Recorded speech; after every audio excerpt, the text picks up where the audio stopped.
செவ்வாய் முருக தரிசனம். விராலிமலை அருள்மிகு சண்முகநாதர். திருச்சிராப்பள்ளி அருகே அமைந்துள்ள இத்தலம் சுமார் 2000 ஆண்டுகள் பழமை வாய்ந்தது. மனிதனிடம் உள்ள மும்மலங்களாக சொல்லப்படும் ஆணவம், மாயை மற்றும் கண்மம் ஆகியவைகளில் ஆணவத்தை அழிக்கக்கூடியவர் இந்த விராலிமலை சண்முகநாதர்.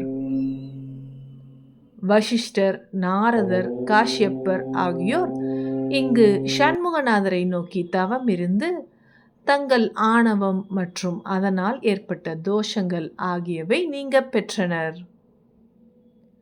இத்தலத்தில் குரவல்லியை முருகன் மணந்தார் என்று கூறுவோரும் உண்டு. மூலவரான சண்முக பெருமான் சிகி வாகனராக அசுர மயில் மேல் அமர்ந்து வள்ளி தெய்வ யானையோடு திருக்காட்சி வழங்குகிறார்.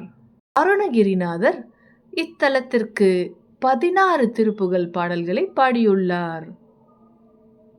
அருணகிரிநாதருக்கு நாவில் தம் வேலால் ஓம் என்று எழுதியது மட்டுமின்றி அவருக்கு பரகாய பிரவேசம் என்ற சித்தியை முருகப்பெருமான் இந்த தலத்தில் வழங்கினார். பேச்சில் பிரச்சனை உள்ள குழந்தைகள் இத்தலத்தில் எம்பெருமானை தொடர்ந்து வழிபட்டு வர தம் குறைகள் நீங்க பெறுவர். சிறந்த கல்வி கேள்வி ஞானங்களை வழங்குபவர் இந்த சண்முகநாத பெருமான். ஓம் கந்தா போற்றி.